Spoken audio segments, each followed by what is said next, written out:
All right, let's do it.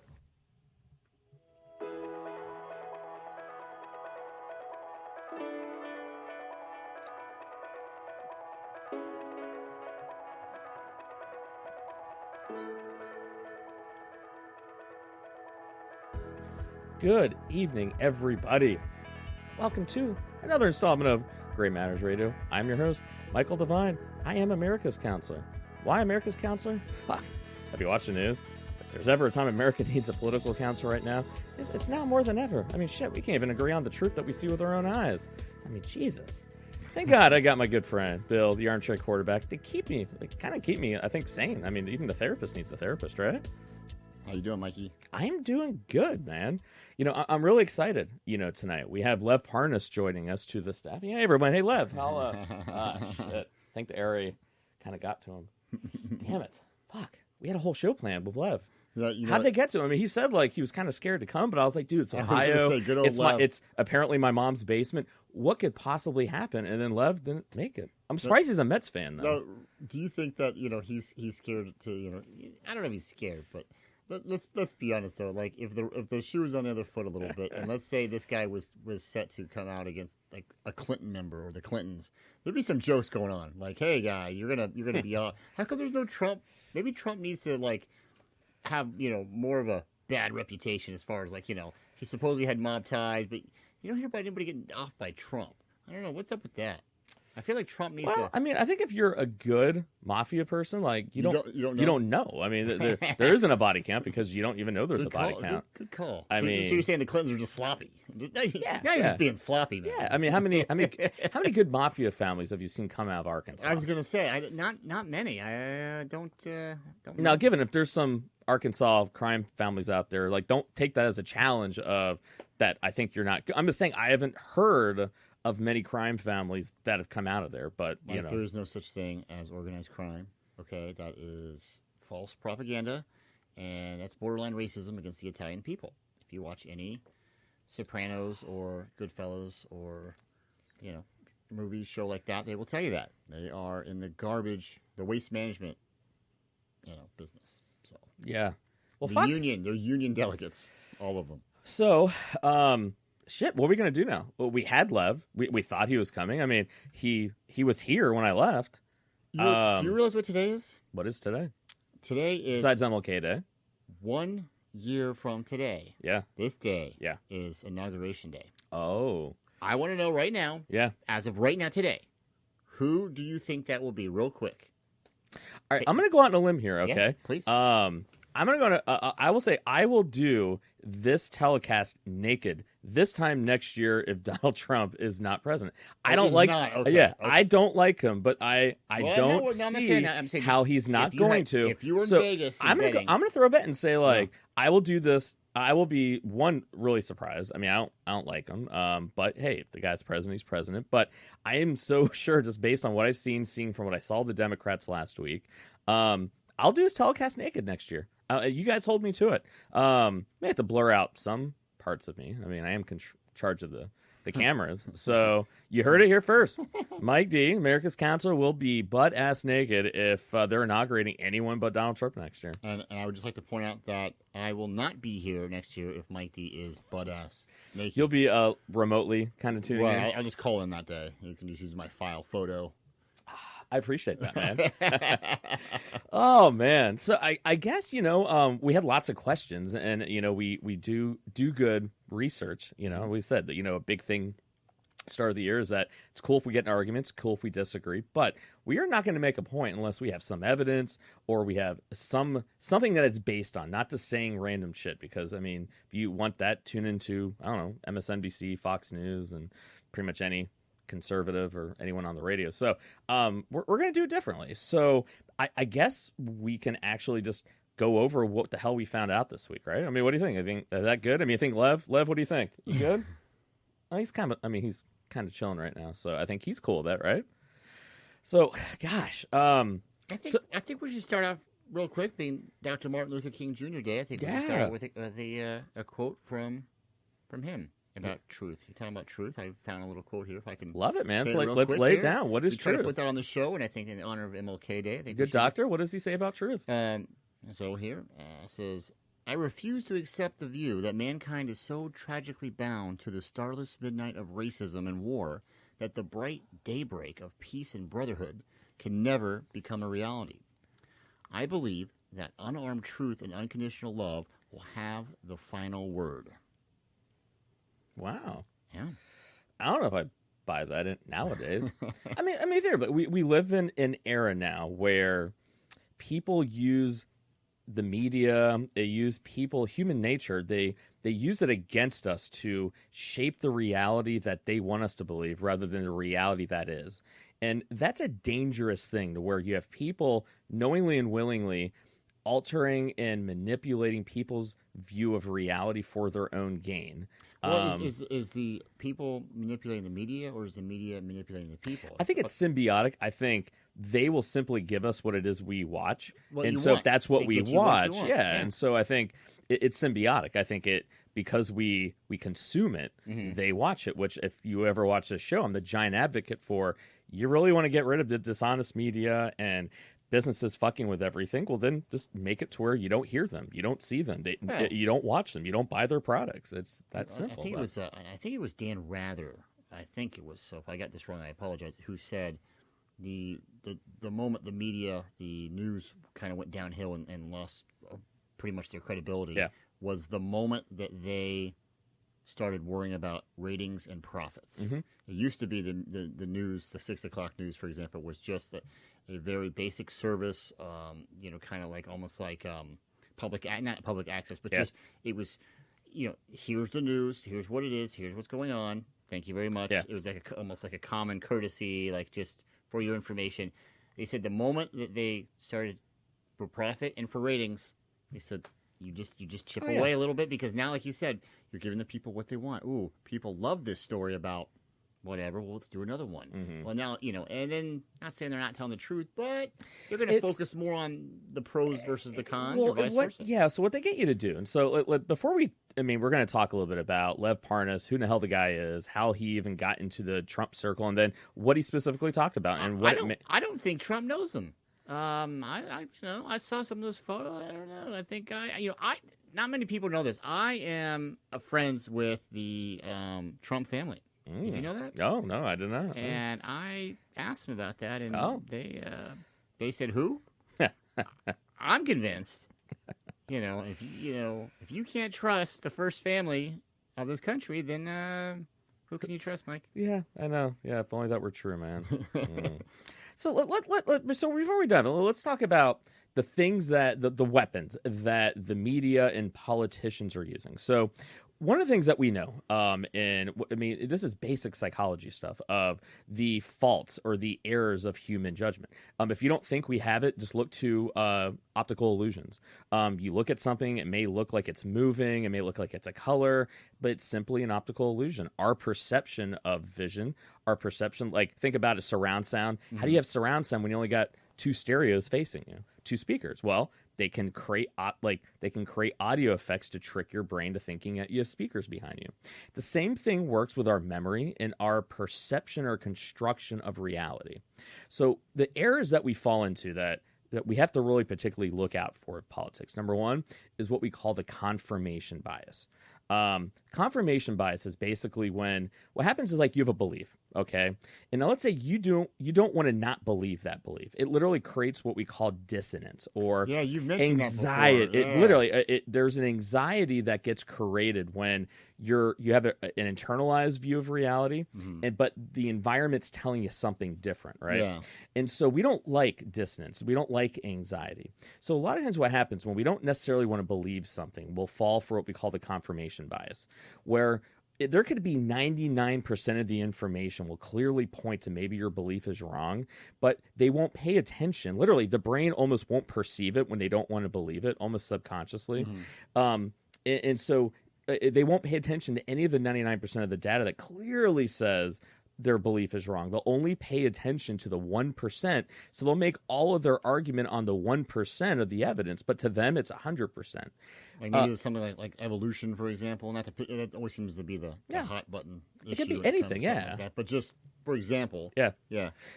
So it's like UFOs and aliens. If you don't want to believe, you'll ignore all the evidence that's out there. Or if you want to believe so bad, you're only going to believe the evidence that says it, but you'll conveniently almost not even allow that information to even register with you. So politicians and media know that. So instead of it being they're going to trust that your subconscious or your perception will weed it out for you, they just do your job for you. They'll make 100% of their evidence an argument only on the evidence that validates what they want to believe. And then not only, this is where it gets dangerous, not only will they not have you look at the evidence that totally contradicts it, but now they kind of go, even when it's black and white in your face, in your backyard, it's common sense. Now they're getting you to doubt what your own viewpoint of reality is now. Right. And so, it's scary. To the point where, like, you're doubting yourself. You're like, exactly. And the thing is, like, how they can do that is that they know, so it's called accommodation and assimilation. What it is that when you have this new information, it's telling you, like, your thoughts are wrong. You have to update it like a computer file. What happens is that your brain has to either accommodate new information. So accommodating is like, well, I'm going to rewrite what my existing stores are in my head. Okay. So it means if I thought aliens didn't exist and now we know they do, I got to rewrite everything that said aliens don't exist to allow this new information to be in there. Assimilation is kind of like, well, how can I make this make sense and assimilate it? Think about if you're assimilating into a new culture. A lot of times people say you've lost your culture almost because it's like you're assimilating to the host culture. So you mean like when Moses Lack stopped speaking with his accent on The Simpsons? Exactly, right? That's 100% true. So assimilation is kind of like, well, how can I make this make sense without having to rewrite anything? That's where they kind of get you going, well, technically speaking, it's like maybe that isn't right. Maybe it isn't wrong. Well, maybe. So that's the level they're operating at, which is why in the show that it's not about being right or wrong. It's about what does the total story tell us?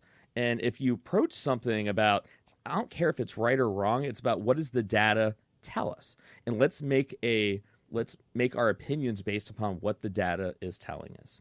So follow me so far. All that makes sense. You and your data, you and your facts. Fucking data. Big words. I'm kind of a hothead. I'd like to just get on here and just spout my opinion without anything to back it up with. And I don't really like when you come in here with these fancy big terms words and these numbers. And how dare I educate you? I know. What do you think you're doing here? What do you know? So that's I want people to understand that.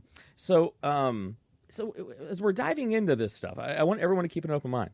All of you guys listening out there, and apparently there's a lot more people listening out there. For the first time, I was all excited, like, wow, we crossed 1,000, listens and downloads, for the first time. And then it was like, oh, now we're at 2,000. Now I think we're at 2,700 for our last episode. Like, that's nuts. So that's awesome. I'm glad that we get that many people listening. So that's where I'm excited for tonight. Like, let's just kind of tee up, like, this is what the show is about if you're listening for the first time. So the topic of the day, though, this is like our what the fuck, and our topic of the day is the Lev Parnas interview on Rachel Maddow. Now, great name, by the way. Lev. Right. So before we kind of, really deep dive into this, so up until all this, what did you know about Lev? What did you know about any of this before all of it kind of blew up? Not a lot. Okay. And before I saw any interviews or read anything about him, just my snap judgment on the surface, and I still have a little bit of this, but my snap judgment, being a Trump supporter, for the most part, was, okay, this guy's disgruntled. Mm-hmm. He's already being indicted for a crime. Right. So he's trying to save his own ass. Right. He's on the Rachel Maddow show. Mm-hmm. Yeah. So, right, and a lot of Trump supporters are going to think this too. Whether it's right or wrong, I don't know. Only time will tell.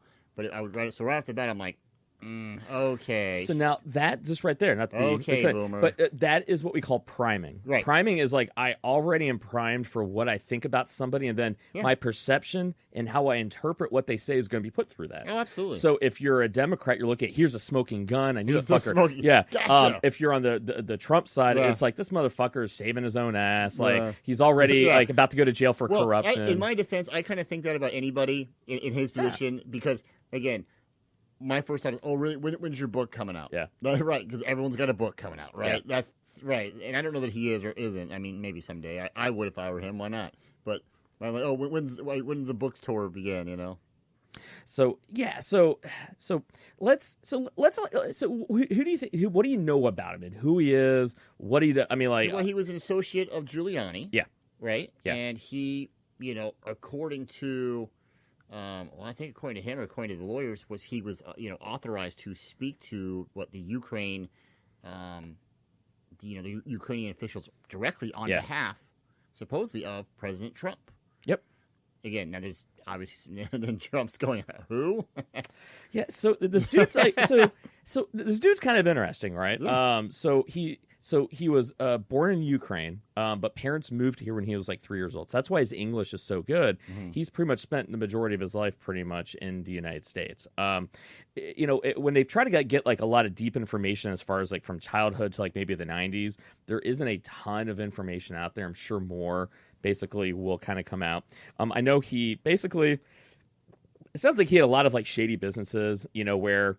Oh, he's in politics. Yeah, so he did. Yeah, so Yeah, it's I like, mean, well, not to give him the well, before he was even in politics, was actually more the last maybe 4 or 5 years. But but I'm saying though, if you look at a lot of these, a lot of these guys are doing. I'm not saying illegal, but they are doing stuff that could be considered a little bit on the shady side. Yeah, so basically so up through like the 90s, basically he lived in Florida, had a bunch of random businesses that he ran. He had one called the Euro Atlantic Securities, the Mammoth Bullion and Monolith Bullion Company, Parnas Holdings. So what it pretty much like came down to, some of them I think were kind of shady, some of them were kind of like shell corporations, but for the most part, I mean, like the guy was. He basically was a business partner with a man named Dmytro Firtash. He was basically a Ukrainian oligarch, mob connections. Which I was going to say that sounds, dude. I mean, well, it's like no a bad guy. make a meat about it. This dude like had straight up like mob connections. Basically, long story kind of short. Basically, from what I understand, how he got into the orbit of the Trumps was when he was doing real estate and he was selling parcels of Trump's. Basically, Trump would sell parcels of land, basically, or little tracts of land and property. Yeah. So he actually his real estate and holding company was actually he would sell those. He would sell actually the Trump holdings. That was all pretty much throughout the 90s of what he basically did. And that's how he kind of started getting into the Trump orbit for the most part. And that's where it's kind of like interesting how even way back into the 90s, in early 2000s, when everyone was kind of talking about who this guy was, how he got involved with the Trumps, it's like, well, technically speaking, he has been involved for a while now. Okay, yeah. Flash forward, so he did that for many years, but once again, there wasn't like a lot of evidence that he had a lot of direct connections with the Trumps, and so I'm not saying because he sold their land he had connections. There is no evidence for that. So I want people calling in going, "There's no evidence for that." I'm not saying there is. It's just saying, all right, so there was a connection even back then. Because there's not evidence doesn't mean it's not true. We're not saying it is true, but there's just right. Yeah, I get it. So basically, like, so he wasn't involved in politics literally till about the 2018 election when Trump started running. Now, there wasn't a lot of evidence about why he really started digging Trump, and I'm not saying there's some secret thing. Literally, the story basically is that he loved Trump, and obviously because he worked, in their orbit, he loved him. And so basically in 2018, Parnas and Firtash, or Furman, basically, was his other business partner, hired Rudy Giuliani. Now, mind you, this is the president's personal attorney in 2018. They were ramping up a securities business with a name called Fraud Guarantee, which ironically was a company that helped companies prevent from getting frauded. defrauded, basically. Did they help Trump University? Was that their number one client? They didn't say into that, but the ironic thing was that they said they did that because if you were to Google like fraud and Parnas, all his old companies that technically were being investigated for fraud were to come up. So they said that's why they came up with the name that way. But basically, they hired Rudy Giuliani as their attorney, and so they paid him, and this is on record of $500,000 total. So it's $250,000 retainer payments between September and October of 2018. Now, when they asked, like, hey, like, what was the purpose of this? Well, if you talk to the on the Democratic side, they saying that Giuliani allegedly sent the two to Ukraine to search for damaging information on Trump's political rivals. If you ask Parnas and some of his associates and Republicans and Giuliani, they were translators, and that they were hired to do translating between the Ukrainian business and American business interest. And they would basically be the fixers. They would hook everybody up. And that's why they were constantly over there, pretty much. So once again, when we're looking at that confirmation bias, what we're primed for, depending upon what you want to believe, you're going to hear two completely different stories. Right. Exactly what you want to believe. Exactly what you want to believe. But all we do know is that if you look at the stuff that no one is arguing, we know that he was a real estate guy for a while. We know he sold Trump parcels of land. We know he was a big donor. And we know in 2018 he hired Giuliani, and they were going back and forth between Ukraine. It gets very murky after that, but we do know that. So anything in there from what you know or hear anything that makes it think that we're leaning on one side or the other? I don't think so. I have a question for you. I know today they had mentioned about possibly now having witnesses. Yeah. Do you think someone like this guy testifies if they allow witnesses? So how all this came to light, and it's a good little, that'll be kind of bring us up to the present. So regardless of what people are saying, what he was doing, basically, so he was arrested in October 9th of 2019 at Dulles Airport, where him and Fruman were trying to leave the United States. They tried basically they were bouncing money from shell companies and funneling it to U.S. politicians.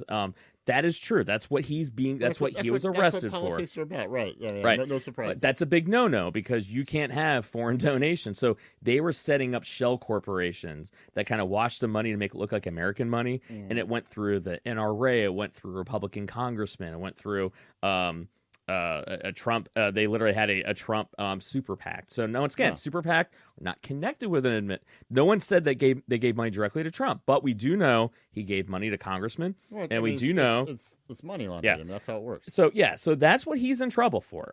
He's in trouble for basically campaign finance fraud. Money laundering, racketeering, you name it, right? Racketeering, love that charge. Yeah. So now, when he got arrested, it was kind of like one of those moments of, that's interesting, because we saw all these pictures of him and Giuliani, but it kind of stopped there, right? But so apparently, as part of a deal, and this is where I think if you're on the more Democrat or Republican side, it's kind of like, well, this guy's saving his ass because he wasn't participating. He wasn't helping, wasn't providing anything. And then pretty much it was like offering him some deals. They won't say what a deal was, but then all of a sudden he turned over everything. He turned every memo, every text message, every email, every voicemail, everything he had on his business dealings, he handed over. Now, none of us heard about what was in those. There was whispers about it. We never had any evidence. Well, because Pelosi and all of them, which they probably knew this was going to happen, they dragged their feet to release all the information. The goal was to almost have it released after they started the proceedings, so they couldn't be included. But they delayed. Congress released all the memos, and everyone started reading through it. Now all of a sudden, Parnas, like when you look at things that Trump and a lot of his people in his orbit were saying, he had evidence. Now, not what people said, not what he heard in the room, not what someone's cousin's brother's uncle's girlfriend heard over at a bar one night. It's actual conversations, ledgers, money transfers. I mean, literally. And so out of the untouchables. So all of a sudden, it's like, well, okay, like regardless, let's say you even suspend disbelief of is Trump guilty or innocent, but then you start going, well, even if he is innocent, why would he lie so much about knowing somebody who talked to who. I mean, I'm talking everyone in Trump's orbit. I know why. Because he didn't think he'd get caught. He didn't think you could prove it. Yeah. I mean, And that's where it's interesting of like, well, if you have nothing to hide, then why would you lie? Wouldn't the truth, tell the truth, was it tell the truth, and the truth shall set you free? the truth shall set you free. Yeah, and it's like, and that's where all of a sudden it's like, well, what's going on with this? And then all of a sudden we had the Rachel Maddow interview. Apparently she'd been working on this forever, and apparently it went much better than her bombshell tax return. Oh God, and that's what I think we all thought. Ago. Yeah, God, and that was about the last time I think I watched her show. So, and this is where, like, I think that's what everybody thought. It's like, great. And you and I joked about it. I'm like, well, I'm going to watch it, you know. Oh, yeah. I mean, I would still watch it. Yeah. I mean, you have to watch it. But we all thought it was going to be the same thing, right? Well, I didn't know. I just, again, I give her a hard time just because I give all the media the hard time because they hype stuff up so much. And it was so, if it wasn't hyped up and it was just like, oh, by the way, here's what we have. And instead it was like hyped up and tune in and you thought like they really had something, and like the whole time they knew they had nothing. And I'm like, you did it all for just ratings, and congratulations because it worked. Yeah. I'm sure she won the day in the ratings. But I was just like, why would like you do realize that right now the media has a little bit of a credibility issue with a large number of the audience. Like maybe you just I don't know. No. That's just my no. Absolutely right. Yeah. And I think like I think even though my feelings about Trump are very well known, I try to be very fair. I try to look at the evidence. I always say I don't hate the guy, but I don't like him. But but would you be surprised to find out, even as a Trump supporter, yeah. I wouldn't. But would you be surprised to find out that he's involved in this on some level? I mean, well, and that's what it's like. And I think people kind of knew that maybe he was involved, but involved to an extent that was impeachable is a question, right? Exactly. And so, and this is where I was kind of like, all right. So it goes on the air. You start watching it, right? And he started making. I don't know.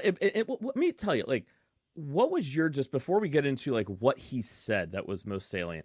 What jumped out at you as far as his demeanor, how he talked, like how he presented things especially with the evidence he would supplant it, and even in the days since, like, what jumps out at you as a Trump supporter, and what'd you pick up on? Well, I'm glad you asked that. Yeah. Watching his interview and then subsequently going back and kind of rewatching it again. You're right. He appeared to be very sharp, I thought. Very sharp. He seemed, I mean, it was just very, almost a matter of fact. Like, he did not come across, per se, as a person who's just with an axe to grind. Like, he wasn't like, he didn't seem hostile. He didn't seem, in my opinion, he didn't come across as like, well, blah, blah, blah. I mean, he might maybe been on the inside, I don't know. Mm-hmm. But, like, he was just more like, we're so used to these MSNBCs and these Fox News bombshell, and these breaking CNN. news. Well, not just that, but they're all editorial now. Yeah, where they just come in and say, "This is why you should be outraged." And it doesn't matter what the issue is. This is why you should be outraged, and this is what's going on in your country, and blah blah blah. And it's like, instead, this guy was just like, "Well, here's what's going on, blah blah blah," and then you may have to make your own decision, mm-hmm. And I would just, but yeah, as far as credibility went, on one hand, it was like he is being indicted. Yeah. So you're like, is he just trying to save his own ass? Which, sure, why not? Yeah. What else do you got to lose? On the other hand, it's like, what else does he have to lose? That's the thing I'm glad you said that, because when I was very primed for, I think this guy's trying to save his ass, and what are we going to hear that's new? Yeah. And that be primed for that and a walk away going, this guy is very credible. It was on the first night. I don't know if you watched the after interview part. They had it on Meet the Press. It was on right afterwards, right? And they had a former U.S. prosecutor on there, and they had her not testify whether not politically do you agree or disagree or believe, but just purely as a prosecutor looking at a witness, is this a believable witness? And right off the bat, she was like, listen, this is a guy getting indicted, so you have to say everything with a grain of salt. She goes, that being said, though, let's say he was only doing this to be sensational, to get attention, axe to grind. There would be certain things they would do that would jump out at you. But she goes, the most telling part to me that she goes, if I was on the fence, what made him a very credible witness was that when they were going through the text message interchange of when they were watching the UN Yanukovych, they were watching her. They were making these comments about like going after her, killing her, basically mafia talk, right? When Maddow asked him, hey, do you think they were really killing her? He's like, man, they were just drunk. It literally, like, I think they're just hyperbole. They were wannabe gangsters. They wanted to act like they're more badass than what they were. She goes, that to me made him believable because he could have lied there, but he actually walked it down. Yeah, he didn't blow up anything any more than what it could, and actually he challenged back on assertions that were not true at all. She goes, that made him extremely believable. The second part was it wasn't just saying, he had evidence. He had here's a text message, and it would always go against something that has already been said, and it wasn't just hearsay. This was a text message between people, a memo, an email, a voicemail, and he was presenting hard evidence. The only person on both sides who has presented black and white evidence. And what the evidence that he presented, there's a lot of things that proved the Republicans of what they've been saying are not truthful, right? Which makes you kind of go, huh, why would you guys lie so much, right? And so what were the big things? Like, so I got a list of like the big claims that he made. Were there any big claims or things that he said that really jumped out at you? Either like this changed your opinion, cemented something, anything jump out at you? I don't know that any particular thing jumped out at me. Maybe you could read some to jog everyone's memory, but like I said, it just seemed like he very matter of fact. Yeah. I mean, because nothing he was saying, honestly, would have really surprised me if it was true. Maybe it is true. Yeah. It just doesn't. Politics is dirty. Business can be dirty. Especially you go from the business world into politics. You're going to probably, especially someone as successful as Trump gotcha. and anybody, you're going to have some shady deals. You have to. Well, in international markets, you have to. Especially in Europe, in Eastern Europe, and the old Soviet bloc there. I mean, it is what it is. So one of the big things that he made an assertion about was that he goes, this whole thing was not about corruption. The whole time it was about Biden. It was about about getting dirt on Biden. It was never about corruption. He goes, it's not even about Burisma. Burisma is nothing, he said. He goes, Biden didn't do anything. It's like, he's like, this was all about getting dirt on Biden. It's what it was all about. And so he kept presenting like, so this is what they said, but this is the evidence that I have and what happened. So one of the first ones that really jumped out was Pence's canceled trip to Kiev. So the story was maybe Pence couldn't make it. And then, Rick Perry went in his place. And then they always said no quid pro quo, was always about corruption, which is what the whole deal was about, investigating and holding the money, right? What he was saying was that, yeah, but I have these things in writing saying that we're not going to they wanted to get Yanukovych fired because to the Ukrainians, it was always about getting Yanukovych fired. They did not like her. They wanted to get rid of her. And so and they kept going, we are not going to announce any investigation because everything that he had in memos was get them to announce an investigation into Biden, get them to announce there's an investigation into Biden. And if you don't say that, we're not going to give you the money. And then Pence is not coming to your inauguration. And then literally there's these messages back and forth that he has between those people going, well, we announced, this, but nothing about Biden. And so it was on the last day, right before the inauguration, when it was announced this, he came out and announced there was no corruption, no investigation. And then so at the last second, what did they do? In the very same day, what do? They do what he said they were going to do. That was in writing. Right. Well, Pence ain't coming now. And then Rick Perry goes. And so, Rick Perry got dragged into this too. That's what was interesting. And that was the thing where it's like, he offered a bunch of new information in a very black and white way of like about back and forth communications. Now, does that necessarily mean Trump was sharing to that? I mean, that's what we don't have. But what it clearly shows is that between the people that were involved in Ukraine, the investigation, the Ukrainian side, and Giuliani going back and forth was that, okay, like if you read what they're saying, it's kind of hard to come up with any other conclusion that this was about getting Biden and that basically they started withholding things the second that Yanukovych wasn't fired and they didn't announce anything. And that to me jumped out at me of like, well, is it a smoking gun? No.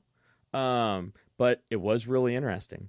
They even went through like Trump's canceled trip into Poland. That the background is that in late August, after news had broken that Trump was blocking hundreds of millions of dollars in aid to Ukraine, he canceled a trip to Poland, and he claimed that he canceled it to trip to monitor Hurricane Dorian. And Pence and his officials went in his place.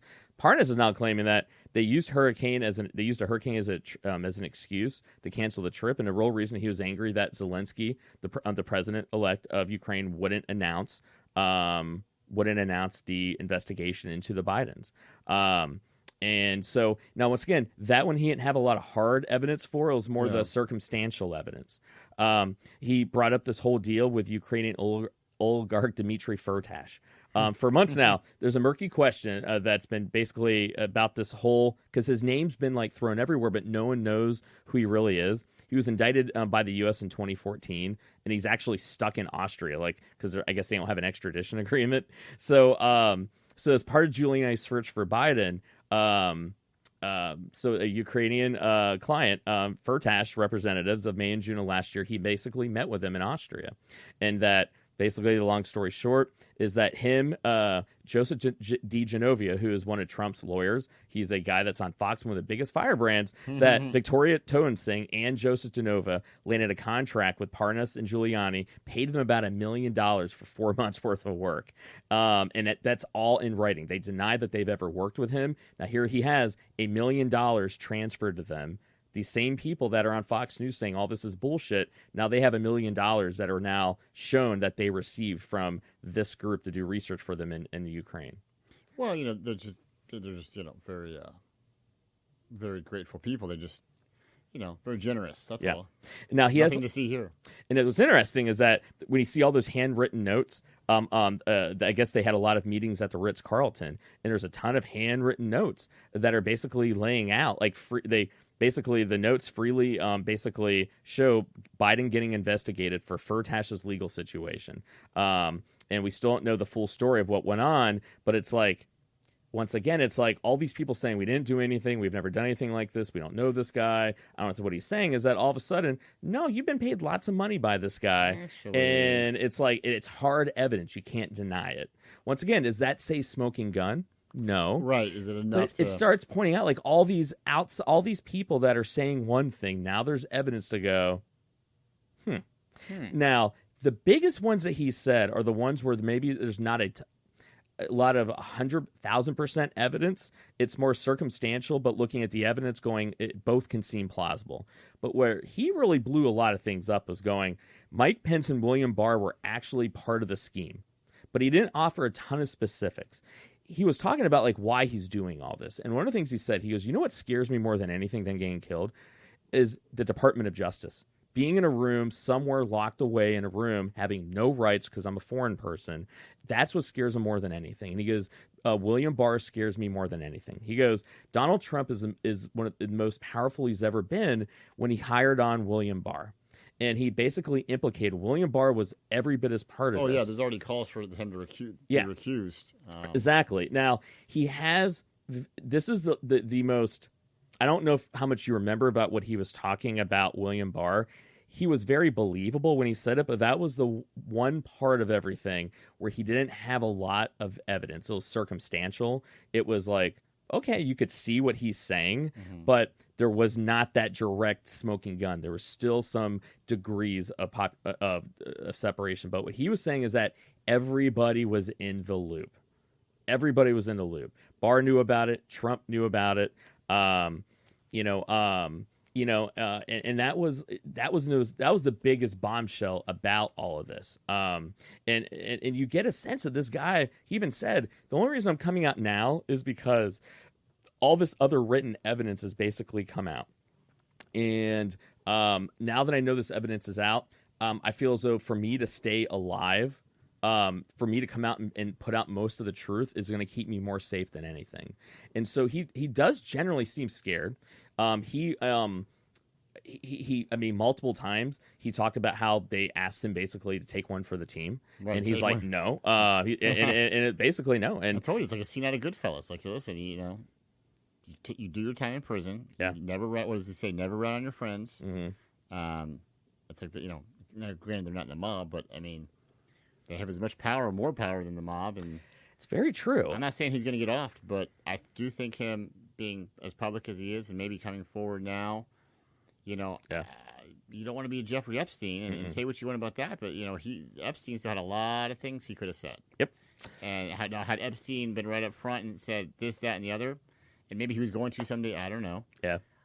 Maybe, just maybe, he'd still be alive today. I don't know. Who knows, man? So maybe he saw something like an Epstein and was just like, the guy's not dumb. I mean, he had so much evidence and he held on everything. This is a guy who knows what the fuck it is he's doing. I mean, he's not.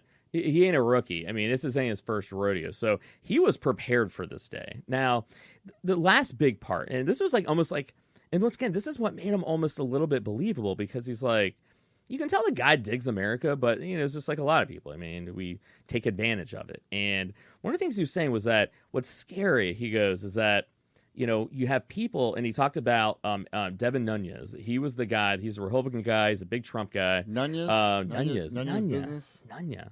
So he actually was heading up the House anti-impeachment push.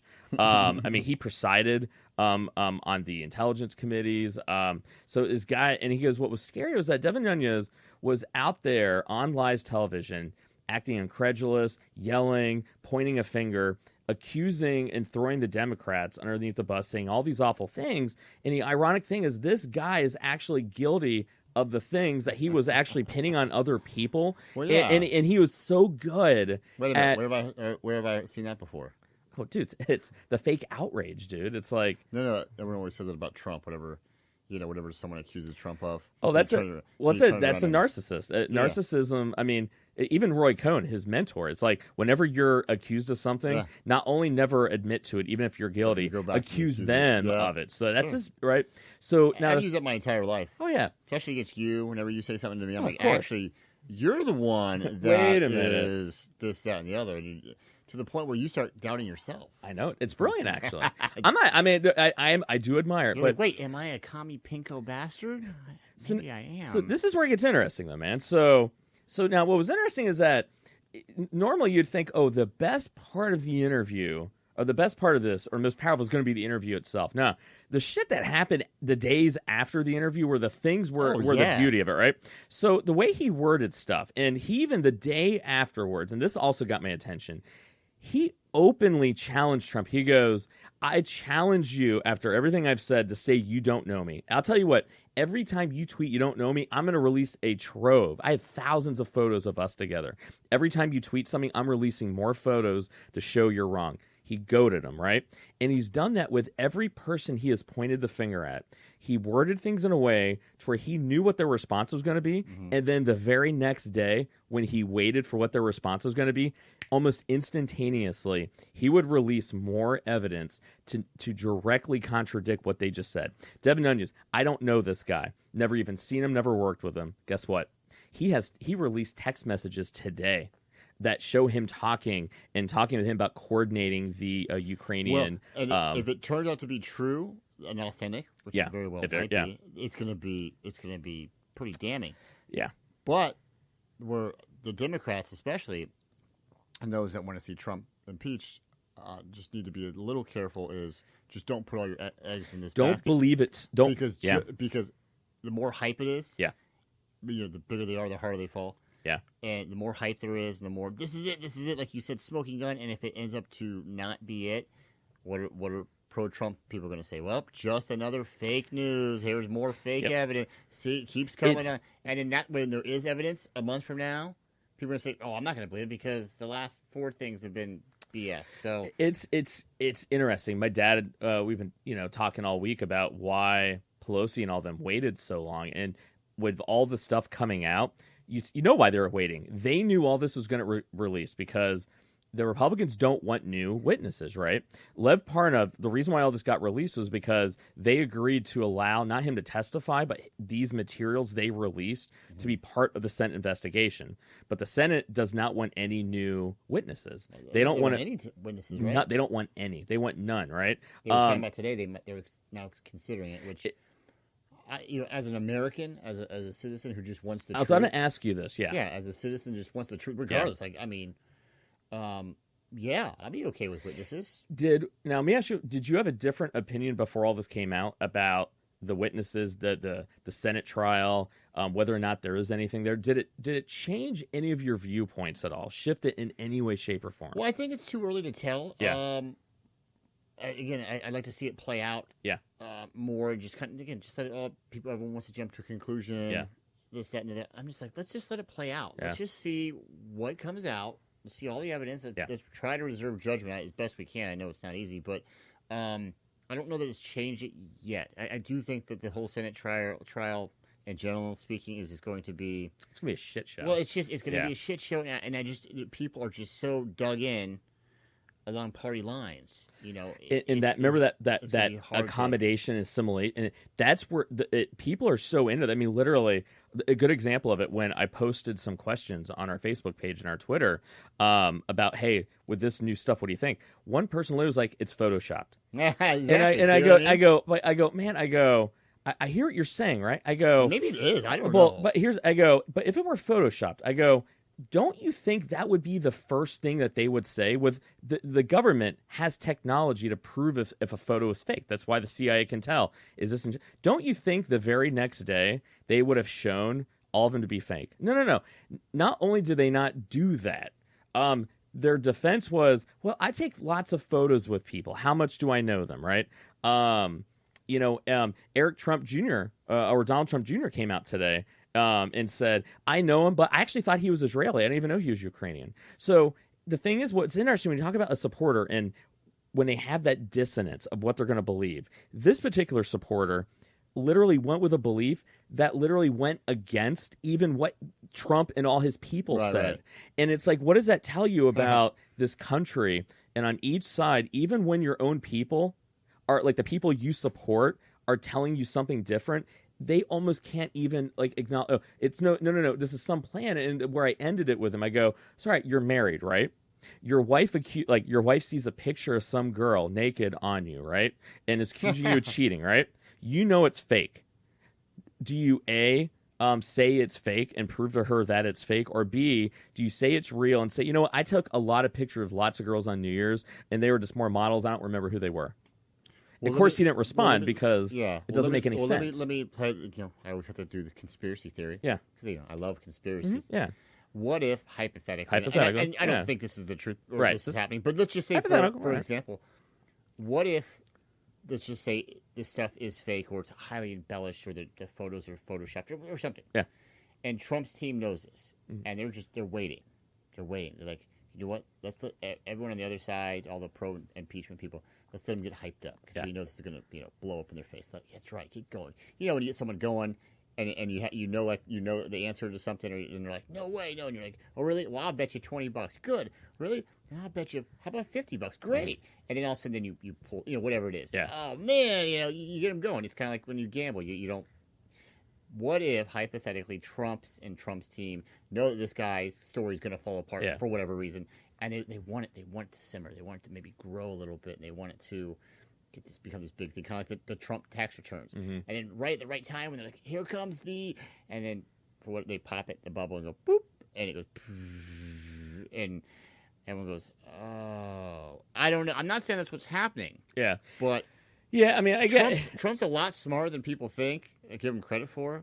I think, going back to the whole tax thing on Rachel Maddow, to this day, I think Trump's team is the one that anonymously sent it to Maddow, knowing that she would have to read that on the air and knowing that it made him look better than what they thought. Yeah, I mean, I think they play long ball, I guess is my point. I don't know that they're doing it here. This guy could be telling the truth. Yeah, 100%. I think it would stretch to figure out what it's politics. I think the thing you have to look at is if you're looking at some explanation, why would they would lie about it being fake? Well, again, that's just my conspiracy theory. You can't come up. You can't. It's one of those it's like you can't come up with an explanation that says they're fake. So you almost have to sit there and go, all right, what is and I'm asking you this as as someone obviously is of a Trump supporter. when you see them now being like with real evidence, the very things that they've been so emphatic about pointing the finger at the other people, right? Yeah. About being fake. And then now they've actually been caught in their lies with the hard evidence, right? What goes through your minds as Trump supporters? Like, why are they lying so much about this? Like, what does that mean? I think does it bother you too? It bothers me just in the macro, theory that it sucks that they're lying to us, right? It just sucks. Sucks anytime you're being lied to by, anyone in a position of trust or power. It's just but at the same time, I kind of look at it like, this is part of the game. And I'm not saying what they did is right or legal or not impeachable. I'm just saying, though, there's a certain set of rules, but then there's a certain way that the game's actually played. Right. When it comes, especially comes to politics. So whatever Trump and Giuliani and all these other guys are doing is the same or similar that this politician and their team's doing, and on both sides of the aisle are doing it. Absolutely. Some are doing it more clever. Some are doing it on more higher levels and with more money and more power involved. But I think across the board, to some degree, everyone is doing something they shouldn't be doing.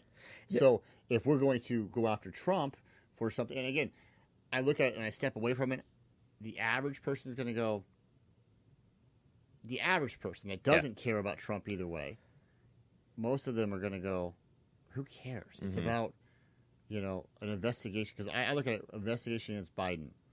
Well, if they launch an investigation at Biden, in of itself, if Biden didn't do anything, who cares? The same thing with Trump. Launched an investigation against Trump. If he didn't do anything, who cares? Well, you threatened to withhold funding if there wasn't investigating. Maybe we need him investigated. Maybe they should have investigated everyone. Like, if you even think it, why not? Does Biden have something to hide? Because my understanding is that Biden did something wrong. But what did you think about Parnas when he said, he goes, he called it very cultish, meaning that when you're in the orbit, you believe everything you're saying. But he goes, now that I've distanced, he goes, I don't think Biden did anything wrong. He goes, there was a time I really did. Yeah. But he goes, now that I know everything and I'm out of the circle, he goes, I don't think he did anything wrong. Yeah. That was like interesting. Is like, he goes, this whole thing was just about, proving was just about announcing this thing. Right. But the thing is, like, and this is where nobody has said this. So, and everyone keeps like going, well, this is politics, right? This is what politicians do, right? Right. But the thing is, like, does Trump though have a different threshold for politics? Because the whole point of electing him was, I'm not a politician. I'm not going to lie. I'm not going to bullshit. You're electing me because we hate our politicians because this game we play. But now here he is playing it to almost a surgical degree. He's playing politics better than any politician. And this is a guy who was elected by the people that supported him to not do this. And why is it he's getting a pass on this when that's why he was elected? That was his stick. Is there a different threshold because of who he said he was going to be and what he's doing? Yeah, he's almost like a perverted version of like a political Batman. Yeah. And what I mean by that is, like, you have your superheroes, but then if you watch the Batman movies or read the comics, like, he's a quote unquote good guy, but he does cross the line. Like, he will beat guys to a pulp.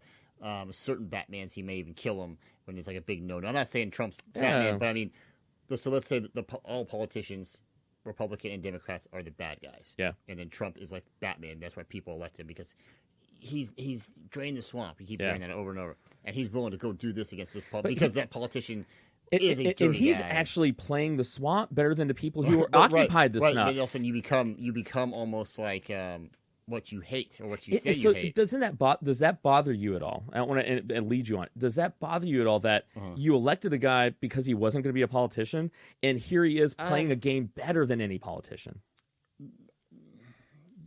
I'm going to say no, and I'll tell you my reasons why. Is because we had said that's how politics is, but I feel like when it comes to, he's not necessarily doing this to the American people. And what I mean by that, like this investigation, he's in this money transfer. He is doing it to other politicians. And I almost look at like politicians and the citizens are different.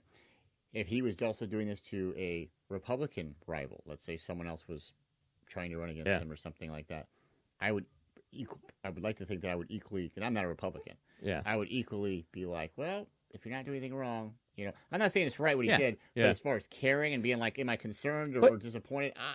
I don't see it. It's almost like what Reagan did. Like, Reagan would, with the Iran-Contra, he skirted the rules, but like. But let me ask you though, that you mentioned, well, he's doing it, to other people, but that's politics. That is politics. You're doing it to win an election. Yeah. And the thing is, like, isn't it technically doing stuff for yourself to win? Right. I mean, he's not. That is the definition of politics. I guess if he was screwing over the American people, which it doesn't feel like he is to me, then I'd be like, yeah, that's really effed up. But it doesn't feel, to me, it doesn't feel. And I get what you're saying, though, but think about it, though. The reason why the American public is screwed is because 95% of their efforts, all of our politicians on both sides, goes towards playing these games and at the expense of the American public. So I don't think that Trump needed to do this. I don't think it was, and maybe the polls will reflect it differently a year from now or in come November. But I didn't feel like, at this time, Biden is a threat. I mean, I know we in 2016, we didn't think that Trump was a threat to Hillary at this stage of the game. So I understand a lot can change. Yeah. But maybe the Trump campaign and maybe Trump himself sees something we don't or believes something. Of course, you're not going to let on and go, Biden. But Biden had it right when he said in the debate. I think it was last week. He said, Donald Trump has he's showing me the most affection or whatever you call it, attention. I don't. Yeah, something quirky. I'm the the aim of all his love, or something like that. Because I know, and I'm like, you start thinking, maybe Donald Trump thinks that this guy is the number one threat to re-election. So let me ask you a question now. So I think the one thing that's missing, and my dad and I were talking about this off air, that the only thing that's technically missing that would maybe get people's real attention is that you get like a John Bolton or someone on the administrative staff that is going, listen, like, all this shit is true and this is every evidence I had. Like, you're John Dean. That's because what happened with Nixon, what ultimately the Republicans were really defending him, like they had it circled. When John Dean came forward, they went to Nixon and like going, dude, like, we can't cover for you, or like it's that bad. Like, there's no way that we can twist this in any way. You're going to get impeached, and so you either get impeached or you resign, right? But the Democrats don't have that yet. But that being said, though, if this gives somebody the cover to go, you know what, I think I can come out and say this now. So let's say everything Lev Parnas said was true. I'm talking unequivocally true, which meant all of them had been lying. Which it probably is. And so let's say it's true. All of them had been lying to the public. If anything, think about to the extent they spent millions of dollars of taxpayer money. That means that they thought they knew they were guilty, but then spent millions of dollars to fight and disseminate false information to fight it. And if anything, say how fake it was, our own tax money, knowingly they were lying. Does that change your support for Trump if everything they're saying is true and provable, but yet he doesn't get impeached? I don't know, man. I mean, does it change it? You may not vote for him. Does it change though? Does it make it just based on that? I don't think it does just on that, because it's why. That's the question I have. Why? Well, that doesn't change it. Well, it's not that I don't. It's not that I don't approve of or disapprove of that action. Obviously, I do. But I mean, I look at everything else though, and whether Trump's directly responsible or partly responsible or just the right guy at the right time, I look at where the economy is, unemployment is. I just read something yesterday saying that illegal border crossings were down, way down. Not that I think that's as big of a problem as people think it is, but it is what it is. Yeah. A lot of things seem to be going well, and I know there's some debate on how well they are, but where our country is as a whole, generally speaking, we do have a lot of things we can work on. I like. Yeah. I don't like socially where we're at with the division, but I'm talking like, and we're $23 trillion in debt. So what do I know? Yeah. But I think it's going pretty good. So I worry that change. People are going to be worried about it, no matter who comes after Trump, whether it's he gets impeached, he steps down, he loses, he goes on for another 4 years, and then it's just going to be someone else. I don't know if that's enough for me to be, because I'm like, So, and I have a question. And so I have a scenario, because everyone I've talked to and I've asked that's the answer I get. The positives way outweigh the negative, right? So yeah, there you go. All right, Positives so all right, outweigh the negatives. so That would your be the wife, best all right.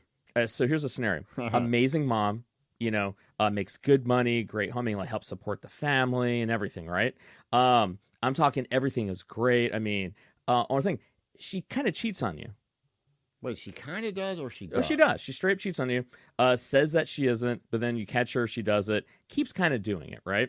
Now the thing is, though, do all the positives that she does her cheating on you outweigh, or does the positive things that she does as a wife and as a mom outweigh the fact that she cheats on you constantly and will never stop? For me, it wouldn't, but for some people, they can. So, all right, if you were a business owner, you had an amazing employee, they're always on time, they're amazing to the customers, but you knew they were stealing from you. They should have drunk on the job. They knew they were stealing you, and they kept doing it. Would you hire? Would you keep that person hired?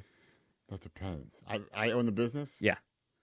Stealing from you. I got Mike Devine as my employee, and I'm stealing from you. But you're a good employee. Yeah, but I'm stealing money from you every day, and you caught me. I said I wouldn't do it again, and I keep stealing. Well, let's depend. Let's say you're bringing in more money than like the next two employees. Well, like let's say you're in sales, just for example, and going shit, he's skimming off the top. It's like in casino. The guys who steal from you are always going to steal a little bit more for themselves. You're like, damn it, do I really put the hammer down because I'm making so much money? I don't know. I'd like to say, yeah, you're gone. But this is the problem, is that yeah, and this is where it's interesting, is that, and once again, this is what they do on the media, is that they get you to not think about your own life and what you would do. They only get you to look at the argument outside of yourself. But when you bring it back to yourself, it's like a lot of us wouldn't sit there and go, wow, the pros outweigh. It's like, wow, those are some pretty big negatives. Well, let me ask you a question. Yeah. Because I'd like to know your opinion on kind of the other side of the coin here. Does it bother you that from day one, that Trump was elected, before he was even inaugurated, that people like Pelosi and a lot of people on the left and a lot of the liberal citizens and the media and you name it, from day one, there was a horde of people talking about, we're going to impeach him. He's going to be impeached. We're going to do it. And then now, lo and behold, magically, and I'm not saying he's innocent, but I'm just saying, does it bother you that it's, I'm not saying it's a witch hunt, but like they're specifically just waiting for him to fuck up, which is it's his own fault. But that's all you're focused on. You're paralyzed with this obsession, not you, I'm talking about decision makers, paralyzed with this, obsession with catching Donald Trump doing something so bad that it's impacting probably your own job and affecting the American people in a negative way. I look at it the same exact way as I looked at the Republicans tried doing the same thing to Obama. Obama didn't have anything they could impeach him on. Yeah. And so that's the whole thing. But you can't, that bothers me more than anything. But I didn't hear from day one when Obama... Oh, dude, honestly, no. No, I'm not saying it wasn't happening. Yeah. But I can promise you... I think the rhetoric that he spewed pissed people off so much, which was, he brought that on himself, made it to where... Well, he made himself a big target.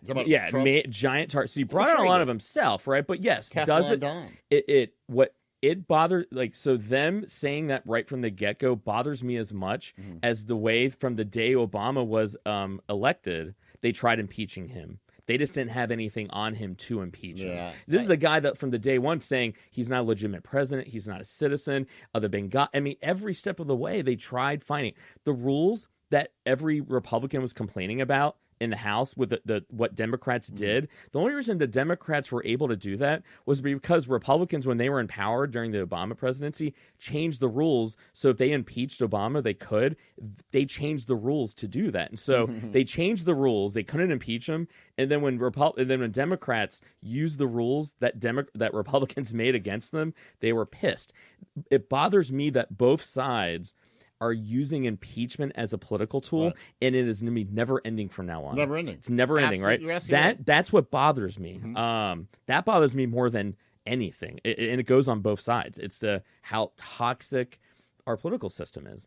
But I think what bothers me more than anything was that I don't like any of the Democrats, and I guess I get frustrated with Trump ran on I'm not a politician, I'm different, and he not only is not any different, he has played the game better than any other politician. What he said he hated. Exactly, and no one is calling him on it, and everyone's playing dumb to it, and it's like you have to be able to call out your own shit and your own candidates, and that's where I think what Parnas was saying about it being cultish is that it's almost like no one has the ability to say, that's not cool. You can still support the guy, make him a better president by holding him accountable. No, everyone is explaining away everything he does. And that's what's going to scare me about if it is proven he lied, that it's going to be okay with his base. And I don't care. I don't care if it was fucking Gandhi.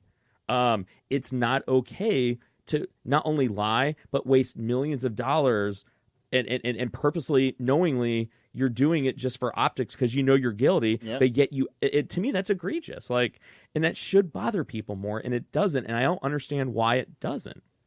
Well, we've talked about it on the show. I mean, it's your team against my team. And yeah, it's just I can't lose, and you don't want to lose, and it's social bickering, and yeah. It's just, yeah, man. It's just it should bother everyone that if this is true, that's fucked up. Just like it should bother everyone that politics is being played this way. But we're too busy. I mean, literally everyone complains about what the other side is doing, but yet they seem to forget your other side did that just 4 years ago. Yeah. And then everyone, or if like, and this is the other one that bugs me, I'm going to end this on this one, is that whenever you kind of challenge, like, hey, what do you think about this? Well, Obama did this and whatever. And it's like, well, wait, let's back to Trump here. Like, it doesn't work with our own children when they beat the shit or they stole something from somebody. They go, well, so-and-so, it's like, wait a minute, whoa. I don't give a shit what they did. You made a decision, and this is your decision. Yeah. We shouldn't use justification of, well, you did it to me, so it's okay. And it's like, it doesn't work like that in our personal life. So why are we doing that in real life? So, this guy's not supposed to be a politician. He should sit there and go, you know what? Fuck it. I don't give a shit what they did before. This is the game that I'm playing. That's just, I don't know. I don't know. Trump said that this Senate impeachment trial, it quote, endangers our national security and presents a uniquely dangerous threat to the rule of law. Mm-hmm. Do you agree? I think I don't know. I think it sets a dangerous precedent, but I think once again, the Republicans set a dangerous precedent when they tried saying Obama wasn't that's where everyone seems to forget. Like, remember when you said he wasn't a citizen and that, like, literally day one that you guys should impeach him, but yet that was okay. That's the thing. It's like he's doing shit and railing against stuff, the very things that he said and did. He was the originator of the Obama conspiracy theory. I think his ego is such that I think he thinks that he can do just about anything. I agree.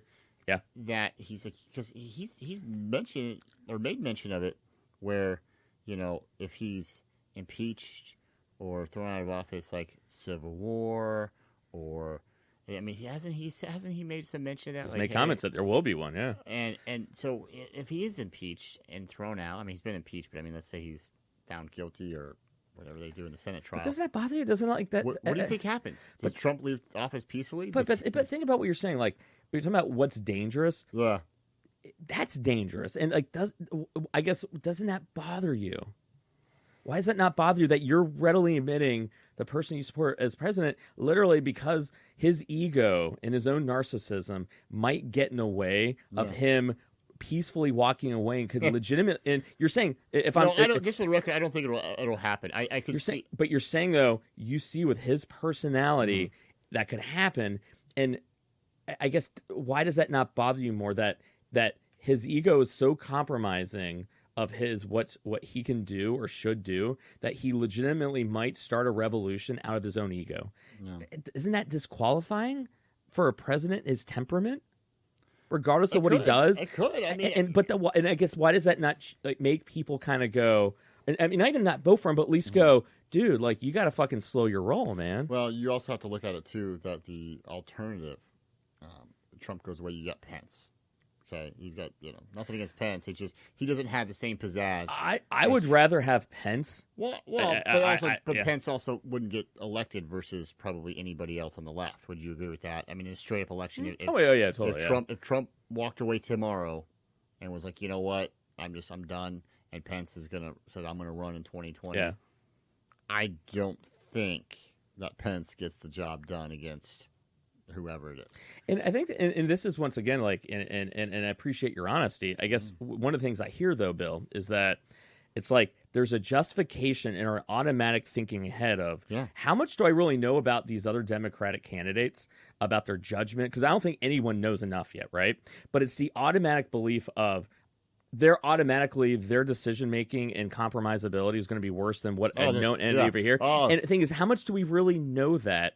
And I know you well enough to where you're going to listen and hear things, and I'm not worried about you because I know if you heard something or changed your mind 6 months from now, you would go with that. But I think the majority of people, though, they have this automatic, once again, that confirmation bias. They're not hearing, they're automatically have this belief of when they can't rationalize anymore that Trump maybe is not the best of people, they're automatically believing, not based on anything else aside from what they want to believe, is that automatically, when you don't even know who the alternative is, they're automatically going to be worse, and we don't know. But that's a dangerous presupposition of automatically assuming it before we know. Well, and again, not to get off topic, but I also think that some people are worried about, if Trump gets impeached, you'll be essentially handing the 2020 election to Democrats. One of those, you know what? I don't know about that. One of those candidates is a socialist who may end up winning the nomination. So, impeaching Trump, whether he's right or wrong, right, broken a law, could directly or indirectly turn this country, for better or worse, into a socialist, or in at least some aspects, a socialist country. I think that's part also, believe it or not, I think that's fueling some fear. If there was no socialist run, and again, I'm not saying socialism is good or bad. It's got this stigma among a lot of people. I agree, that it's socialism. It's very, Eastern Soviet bloc. It's the the cousin of communism. It's you're just one step away. It was, what was it saying by the famous author? It was Ayn Rand. Is that how you pronounce her name? She said something like, communism and socialism are the same. And I think she lived through it. She said the only difference is socialism you vote. And so and communism you don't. But that's a funny thing. So they did a study about people when they go ask what's communism, what's socialism. People don't know. 90% of people. Okay, it was like 91, whatever. Actually were wrong. That they had an opinion of what they thought socialism was. So, well, I'm super excited. Not next week, week after next, we're going to have the entire Cave Crew boys on. Big B lives in Canada. Choo Choo Stu is in Britain. He's a British guy. And we got Big B has always been on the show, New York City boy. So we're going to have DK, Big B, and Choo Choo from the Cave Crew boys. And we're going to be talking about the healthcare systems of London, the healthcare system of Canada. Talk about socialism, what it is from real people that live there. No bullshit. So 2 weeks, super excited about that. But international flavor. I like it. I know, dude. I can't wait. Because it's no bullshit. It's what does a socialist really think about it, right? So yeah, super stoked. And I think, bottom line here, guys, is that, I don't care if you walk away from this show thinking the same exact thing that you thought before.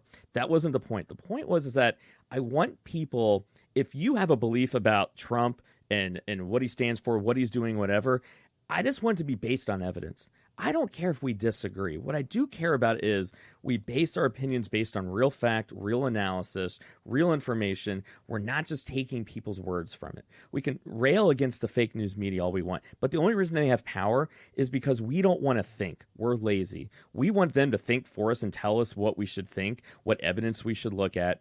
That's how they get away with it. They have no power if they say something that's bullshit.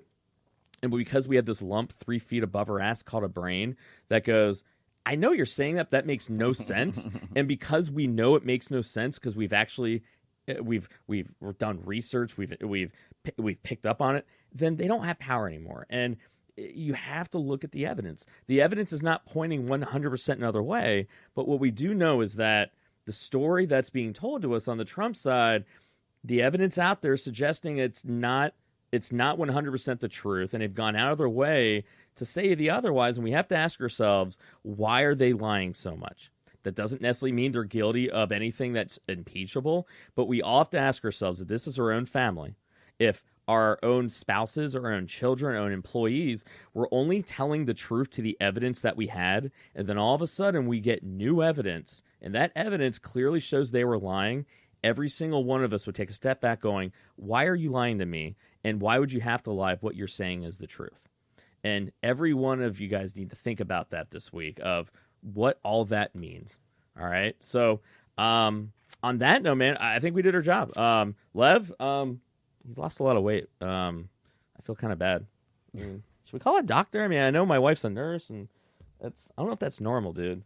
I mean, I know the Russians are really good at like slipping. Like, I mean, I'm almost ready to get like a Geiger meter. Maybe he could be they radiate the them. new manager of the Mets.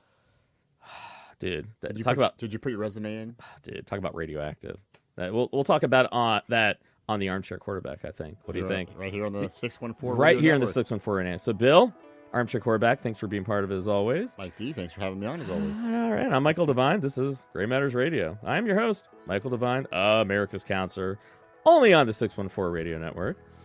We hope you enjoyed the show. All the new listeners, we love it. We love the show kind of blowing up a little bit. We dig. We want to hear all your responses. We want to get the chatter going, whether no right or wrong, but you got to bring the facts. If you're going to go on our page, bring the facts. That's the only thing that's required, because I'm going to call you out on it. So bring the facts, all right? So everyone, on that note, next time someone asks you red, blue, are you Democrat, or you Republican, just say, well, fuck that noise. My ass is gray. All right, everyone, you be good to each other. We'll see you guys next week. Peace.